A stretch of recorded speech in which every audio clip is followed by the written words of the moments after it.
Hello everyone. So this is Polity session 7, I guess. We have already done 6 sessions on polity. So we'll now start the 7th session. The first topic is election petition. So we'll talk about election petition. We'll talk about Article 323A and 323B, dude. So let's start. So first of all, election petition. So what does it mean? That suppose you are contesting an election from parliament or let's say state legislature. Generally, this can be confusion. So suppose there are elections to parliament and state legislature.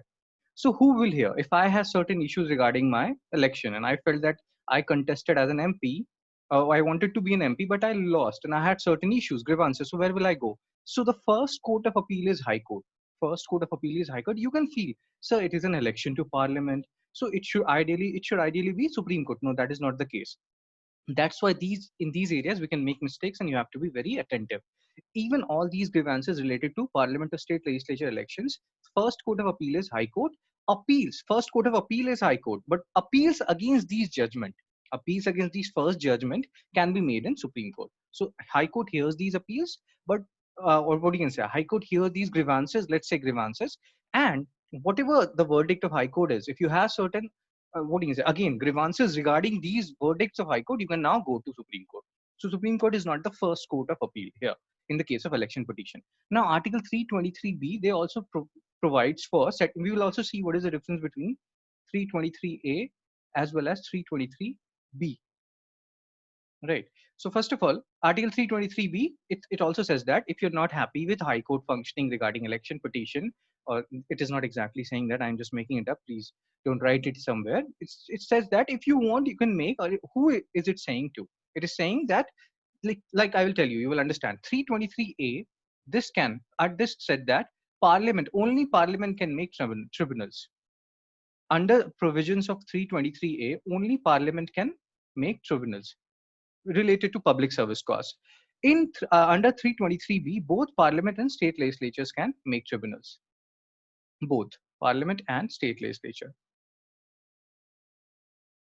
Fine. So if Article 323B is providing, so that means both parliament and state legislature, if they want, they can set up a tribunal for adjudicating election disputes. But no such tribunal has been constituted so far. So these are the basic things. What you have to understand here, 323A, only parliament can make or create tribunals under the provisions of 323A. 323B, both parliament and state legislature. What else? Election petition, first court of appeal is High Court. And the judgment, if you're not satisfied with the judgment, you can then go to Supreme Court. And 323B has said that you can have a tribunal for adjudicating election disputes, but there is no such tribunal which has been constituted so far. Now let's talk about anti-defection law. So 10th schedule provides for anti-defection law. 91st Amendment, if I'm not wrong, it provides for 10th schedule. Right. And who is the deciding authority? Speaker is the deciding authority. We are only talking about those points which are important from prelims perspective. Speaker is the deciding authority. And initially it was said that their judgment was final and it cannot be challenged. But now there is a case which is called Quijotto-Holohan case. Quijotto-Holohan case. God, my pronunciation is horrible. So Quijotto-Holohan case, under that it is said that no, speaker's judgment is not final, right? It's because in this scenario, it is also acting as a tribunal. So you are subordinating or you are subverting the authority of Supreme Court. So it can be challenged. And the speakers on receiving complaint, they check about or they decide regarding the anti-defection law. Now let's talk about pardoning powers of president. So now what we'll do, we'll talk about pardoning powers of presidents. So under Article 72, Article 72 provides for pardoning power of presidents. See, I always had very issues or lots of issues in remembering these: pardon, commutation, remission, respite, reprieve. So I've written it down. So let's make it easier. Let's try. Let's hope this will help you in remembering these things. So remember it like this only, or you can make a cheat code here: PCRRR, PCRRR. These are the pardoning powers. Pardon is fine. Commutation. So you will see in this order only. You will see the degree of punishment is reducing to certain extent. Pardon means you're pardoning a death sentence or other such sentences. Commutation. Now we'll go in a sequential order. You'll understand why it is sequential. PCRRR, PCRRR, remember it. Commutation, what you are doing. If somebody has been given death sentence, so you are changing the whole punishment form. This death sentence will change to rigorous imprisonment. Or if it is rigorous imprisonment, it will change to lighter imprisonment or whatever kind of other imprisonment there are. So this is commutation, means substitution of one form of punishment for lighter form. So death sentence will change to rigorous imprisonment. What is remission? PC, and we are on to the first R. Remission means you are reducing rigorous imprisonment. Suppose in the case of remission, what will happen? Suppose you are suffering from 5-year RI, that is rigorous imprisonment. Then it can be reduced to 2-year RI, right? But the character will not be changed, right? So that is the basic funda. If it is rigorous imprisonment, 5-year rigorous imprisonment, it can reduce to 2-year rigorous imprisonment, and this is remission. What is respite?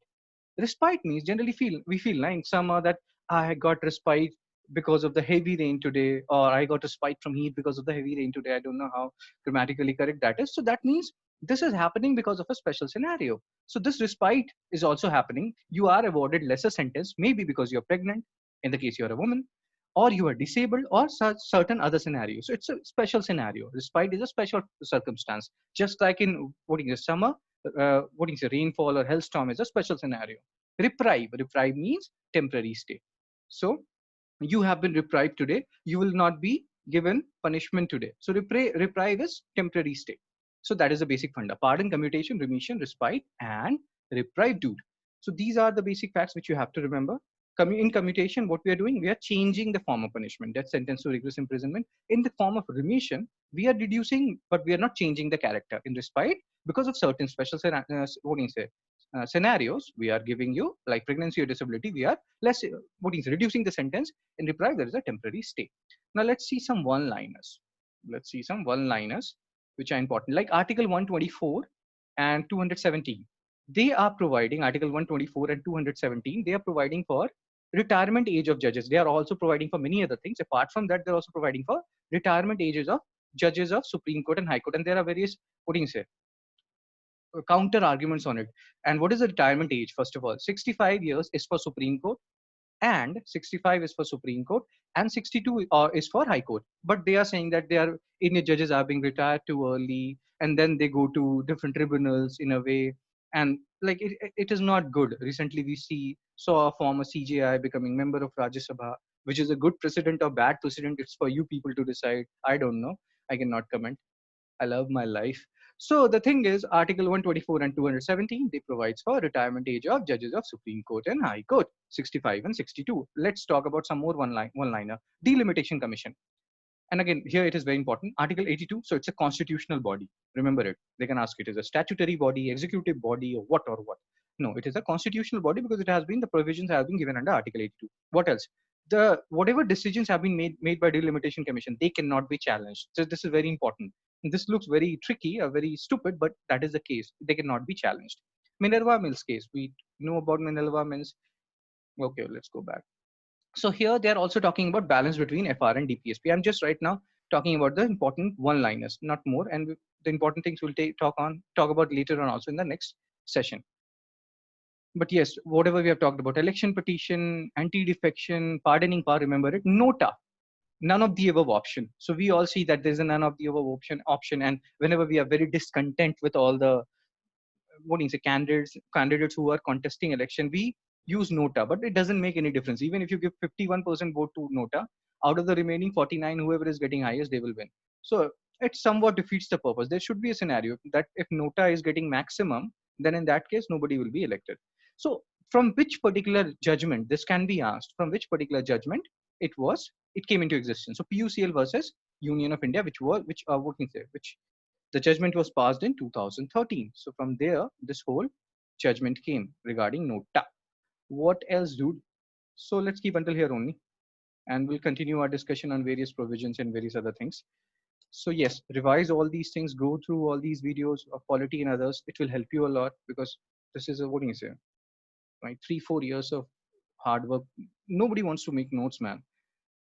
But yes, I have done that, and everybody, but some way you have to go. Some notes has to be made online, some notes has to be made offline. I'm sharing these. Hope it helps you. Revise, stay inside, be blessed. Thank you. Bye bye.